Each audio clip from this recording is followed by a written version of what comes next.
আসসালামু আলাইকুম দর্শক, কেমন আছেন? আশা করি সকলেই ভালো আছেন। আলহামদুলিল্লাহ, আপনাদের দোয়া এবং ভালোবাসায় আমি ভালো আছি।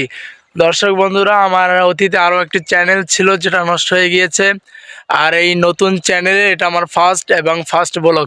তো বন্ধুরা, আজকে যেহেতু জুমার দিন, আমি জুমার দিনে সর্বপ্রথম আল্লাহ তাআলার কোরআনুল কারীম দিয়ে তিলাওয়াত করব এবং এই ভিডিওটি সবাই দেখবেন ইনশাআল্লাহ, মনোযোগ দিয়ে স্কিপ করবেন না।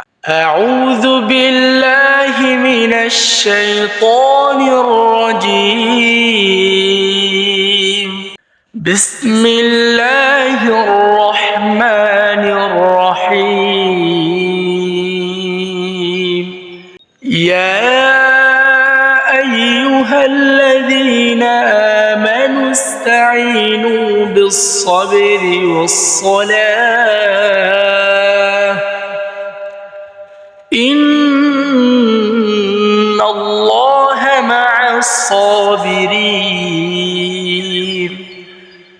ولا تقولوا لمن يقتل في سبيل الله أموات بل أحياء ولكن لا تشعرون ولنبلونكم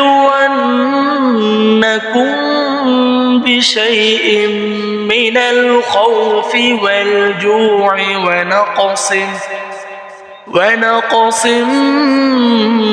من الأموال والأنفس والثمرات وبشر الصابرين صدق الله العظيم। বন্ধুরা, শুভ সকালবেলার দৃশ্য খুবই সুন্দর লাগতেছে। আর আপনাদের কাছে কেমন লাগতেছে অবশ্যই কমেন্ট করে জানাবেন। আর এটা যেহেতু আমার নতুন চ্যানেল এবং নতুন ভিডিও, সবাই একটু সাপোর্ট করবেন, ভালোবাসা দিবেন ইনশাআল্লাহ, পাশে থাকবেন। আসসালামু আলাইকুম ওয়া রাহমাতুল্লাহ।